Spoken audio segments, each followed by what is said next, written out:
So good morning again. I will start us off this morning with a video clip from the movie series, This Is Us. We believe that each and every ingredient matters. Our deodorant is made with just 6 safe ingredients and essential oils. No complicated chemicals or synthetic fragrances. Get 30% off your first purchase with code WORRYFREE at eachandevery.com. A bunch of waiters. Are you okay? No. Yeah. I'm ashamed. It's evil. I'm evil, you know. I can't even say it out loud. Okay, well, how about this? You tell me your evil feeling, and I'll tell you mine.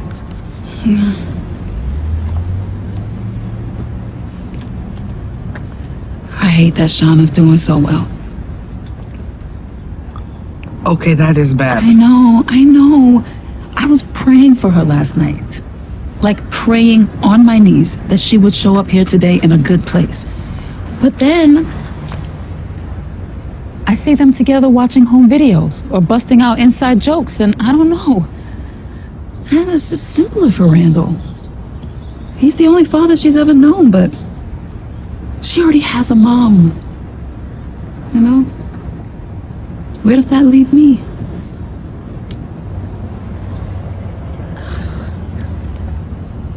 Okay, I said my terrible thing. You say yours. I hate CrossFit Toby. I do. I hate his food charts, his fat blocks, his CrossFit acronyms. Yeah. You know, the first thing I said to him when we met was that I couldn't fall for a fat person because I was determined to lose the weight. I don't want anyone to get in my way. And we broke up over it. Yeah. And then we committed to losing the weight together, but we didn't. And then we had a baby with special needs. And I have never been more stressed, more tired, more overwhelmed in my entire life. And then he goes and loses the weight, which is amazing, but all I can think is he did it without me. You should tell him how you feel. I wouldn't even know how to. Honey, just figure it out.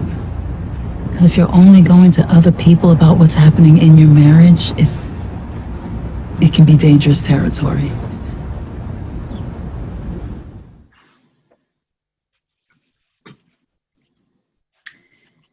Therefore, encourage one another and build one another up just as you are doing. 1 Thessalonians chapter 5, verse 11.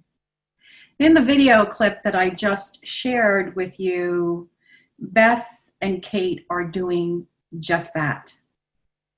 Beth is sharing her evil thought. And before I continue, I'd like to just share once again the metaphysical meaning of evil. Evil is an unripe thought. Those thoughts that come from our human hurts or wounds or self-limiting beliefs. And so here they are together, trusting one another to bear their souls. So we see here Beth sharing her evil, quote unquote, thought that she hates the fact that her foster daughter, Shayna, is getting along so well with her biological mother, who is there for a visit. Now she goes even deeper. She realizes her insecurity. And what's really alive for her is that she wants to know that she matters to Shayna and that there is a special place in Shayna's heart for her. And then Kate shares. She shares her evil thought that she hates, quote unquote, CrossFit Toby. And Toby is her husband who recently lost a whole lot of weight and is really into exercise.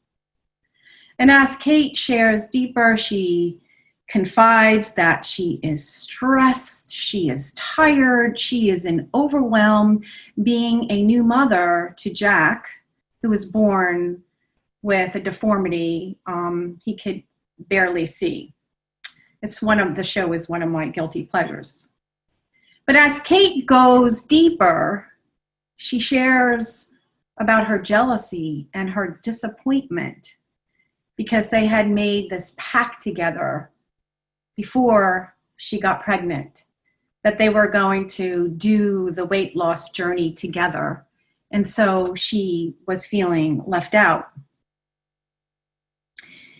In many faith traditions, we are asked to love one another. And deep within our heart, within our soul, we know that this is a sacred truth. However, sometimes it's not always easy to know how to live it. And when we say yes, when we emphatically say yes to being a presence to another, to hold the high watch for them as they lay bare their secrets, their upsetments, their human struggles, that is an act of love. It is the act of loving one another. If we just have one person in our lives who we could bare our souls to, that is a special gift. Someone who can embrace our humanity, our evil thoughts. Someone who can accept us right where we are and who we are, and yet also inspire and encourage us to rise in our divinity as we take that next right step, just as Beth asked Kate to step into when she said, you know, you should have a conversation with your husband. So before I went on vacation, I had shared with you John Gottman's work and how to establish trust.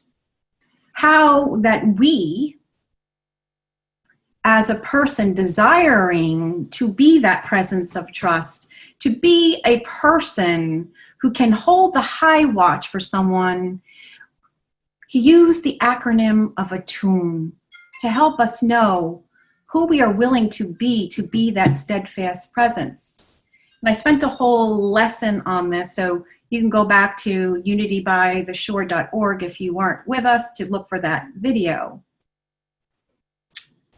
So I'm just going to briefly go over it. So when we agree to be that presence of a high watch, to establish, yes, we are that trusting person, we are willing to be aware, to get out of ourselves, to notice what is going on with somebody. What are they feeling? Do I notice a distinct difference in their body language? And then I turn towards them and may ask a question.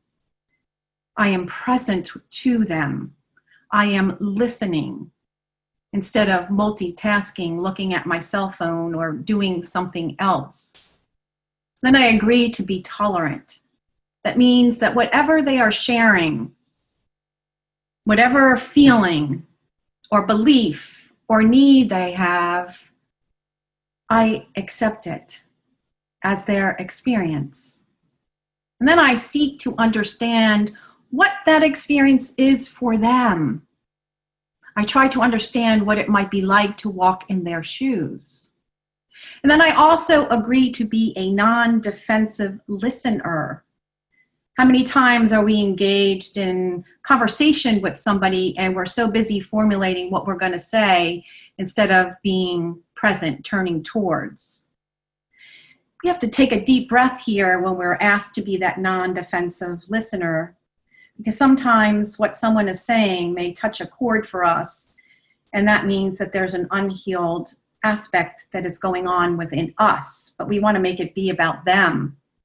Or they may be sharing something with us that has to do with them not being happy with us. And so we may find our back get up, but nevertheless, we're asked to take a deep breath and to just be present. And so when we agree to be aware, to be tolerant, to turn towards, to seek to understand, to be that non-defensive listener. We are in that space of opening our hearts in acceptance, and we allow ourselves to be an empathetic presence for someone.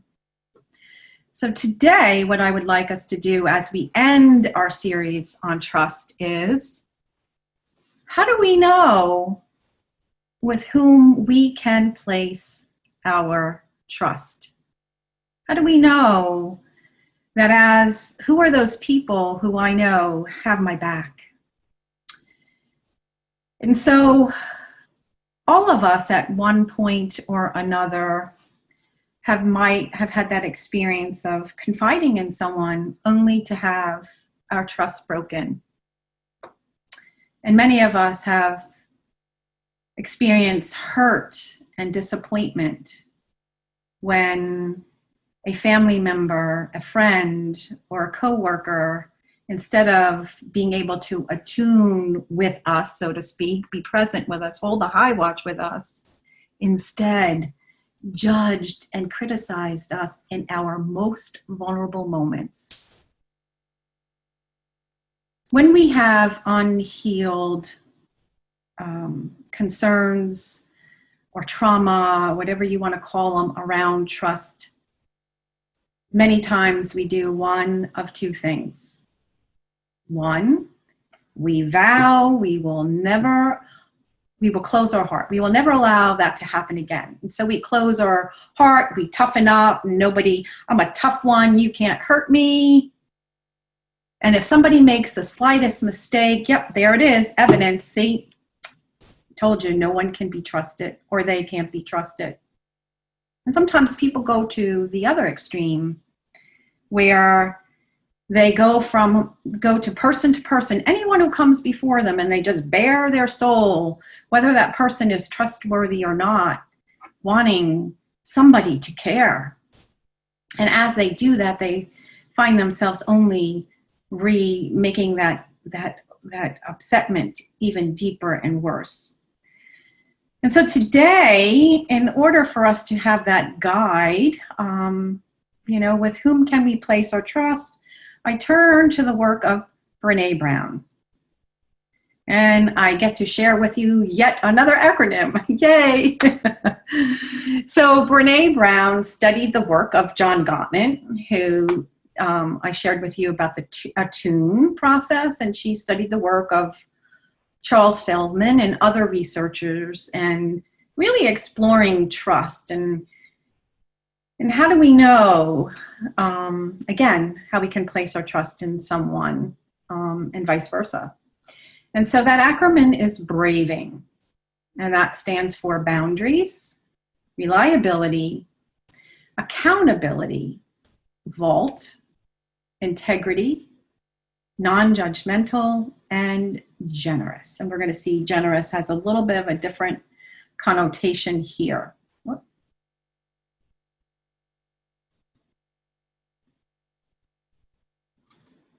So let's take a look at the first one, boundaries.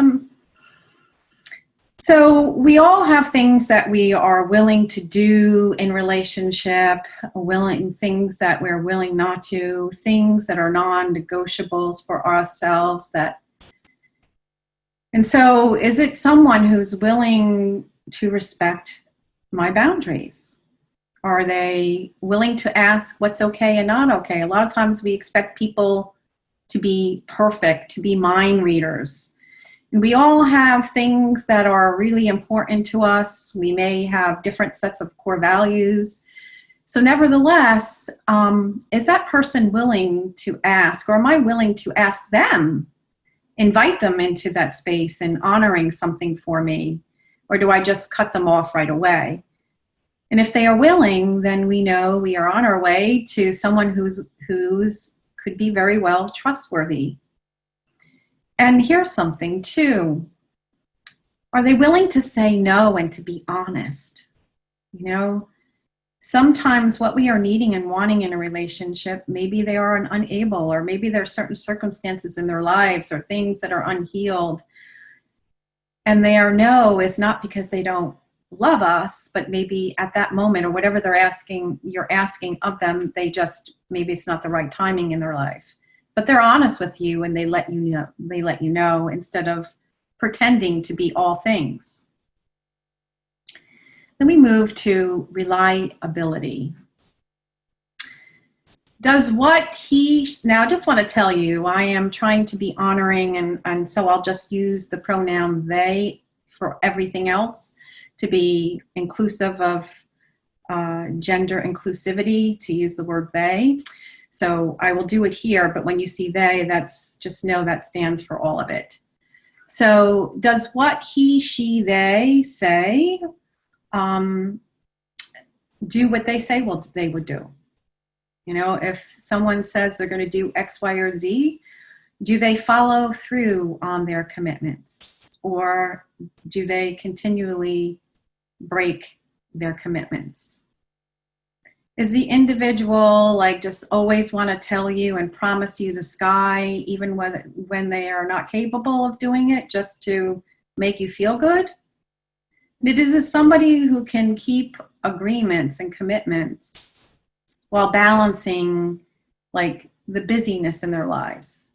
Now, this is not just in a friendship or an intimate relationship. It could be even people that you work with, and maybe your heart is yes, I'm going to do this, I'm going to show up. But then you have all these other things going on. And instead of saying, hey, I don't know if I can do this or renegotiate it, we just keep saying, yeah, I'm going to do it. And accountability. Is the individual able to take responsibilities for their mistakes and missteps? Hey, in our humanness, we all miss the mark, so to speak. We all can relate to having those quote unquote unripe evil thoughts. And we make missteps.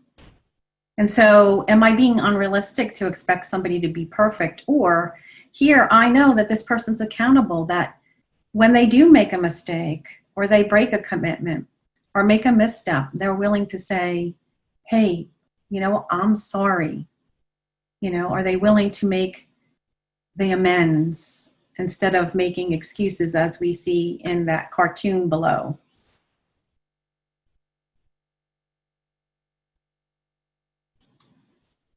Then we go to vault. I love this word.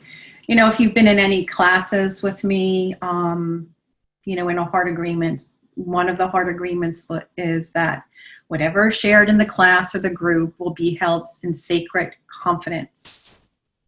There's nothing worse than sharing something so deep with you only to find out that it's being shared with other people when you ask them not to. I'm just going to pause here to share a little story that is something that I am still working on and healing. So on Friday, I wanted to take my mother to her doctor's appointment. And I called my parents' house to just let my mother know that I was on my way. And so my father had answered the phone. And I said, okay, I'm on my way. And he knew that I had a doctor's appointment the previous day. And so he said, how'd you make out? I took a deep breath and I'm like, okay, so I'll just tell him. And I said, oh, the doctor told me I need reparative surgery on my back from some instrumentation. Many of you know that I've been doing lots of healing work around in my back, and something was really leading me to say maybe there's something up there with, the instrumentation. Sure enough, that's what I found out. And I told them I had to have another surgery. And then I said to my dad, I said, can you please just not tell Mom? I want to be able to tell her myself, and I want to do it, I want to focus on her appointment, and, after the appointment, I'll have special time with her and we'll talk. Okay, so pick up my mother, we're on our way, and about 10 minutes before we're at the doctor's appointment, my mother says to me, you're going to go through with another back surgery? I was like, oh, okay. So number one, it's not the first time I told one of my parents not to say something and they did, so my bad. It's like, I should have waited, but anyway, there I was. And as she said it in that tone of voice, anger came up with me. It came up within me. Hurt came up within me. That feeling that I didn't do enough or something was wrong because I needed back surgery. And all of a sudden I felt this paralysis, this like sadness that was just lodged deep within my heart space. And I found myself spacing out to the point where I actually even missed the exit that we were supposed to go, take to the doctors. And so I knew in that moment I had obviously some healing work to do around, even though I've done some work with healing with my back, nevertheless there is, but also, in healing in the relationship with my mom.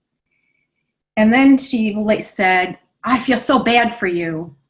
And in that moment, I knew, like, when someone said to me, I know why that, like, I don't, it just has that connotation. And I'm not saying everybody has that connotation of pity. And so, when I came home from the appointment, I knew I had to do some healing work myself. I had to be present. But yet it was so lodged that I knew I had to phone a friend. And I had to share my evil thoughts with someone, in which I did. And that person was there. And actually, once I just started talking, it started coming up. I felt tears flowing.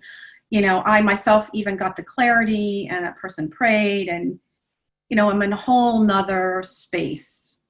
So I just share that with you because sacred confidence and, it's just that knowing. And, and today I know my mother loves me and does it in the way. And later on, she was able to say she loves me. And I was really getting, and she's made 2 phone calls to me, to just say, I love you. And I understand that that's the best that my mother can do. And she was having some issues herself. And so maybe that activated fear about her having to maybe have surgery, which she doesn't need to have, which is a wonderful thing.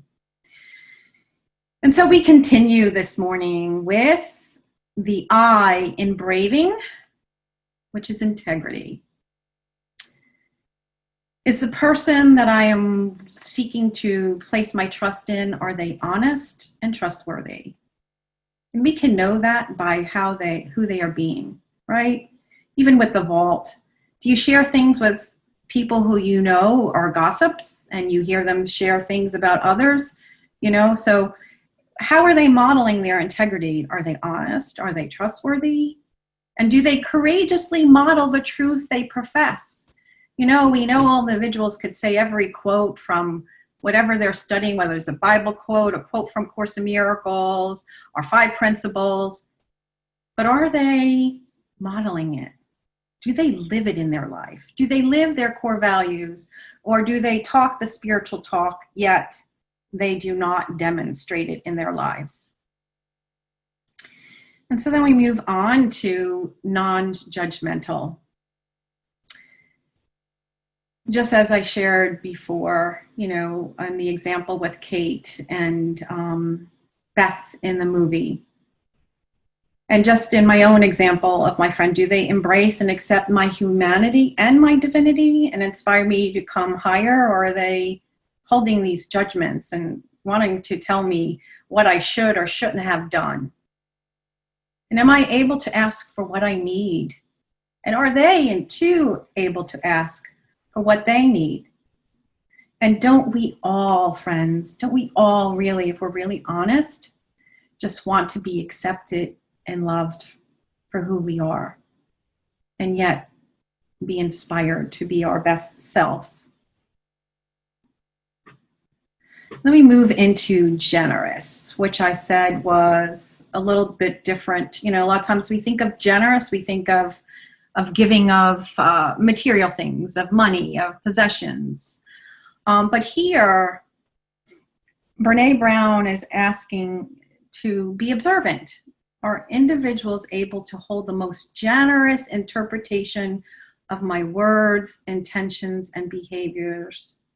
Are they off making assumptions and projecting their own stuff onto me and vice versa? And when they're not sure, they're about to make assumptions, and start telling that story, maybe it's time to check in instead of that being that assumption making machine. And so here we have the quote from Dalai Lama: generosity is the most natural outward expression of an inner attitude of compassion and loving kindness, loving one another. And so I would like to end today by asking you to just take a moment to close your eyes as I end with this poem, a lovely poem called Love Without Trust, which was written by Emmy. So in that place of stillness, I invite you to allow these words to wash over you. Love without trust is like a perfume without scent. It's like buying a home without a single cent. Trust is the foundation of love. It's the steel in every building. It's the soul in every body where life is living. Without trust, things can easily fall apart, including breaking a loved one's heart. Love without trust is like climbing a mountain on our own. It's like a movie in the making that will never be shown. Trust is the sweetest sound you will ever hear. It could even take away a person's deepest fear. Without trust, love will never grow nor travel very far. Love without trust is like winter without the cold. It's like a pirate's lost treasure without the gold. Trust is the greatest landscape you will ever behold. Without trust, a heart cannot be open and bold. So my friends, love with trust in order to live each day well. Walk in a garden with pleasant flowers to smell. Let your heart listen to the sweetest sounds of trust. Let love surround it and make it the very crust. Open up your eyes, witness the solemn peace, and how love with trust can put your life at ease. Blessings to all of you. I send my heartfelt love and admiration.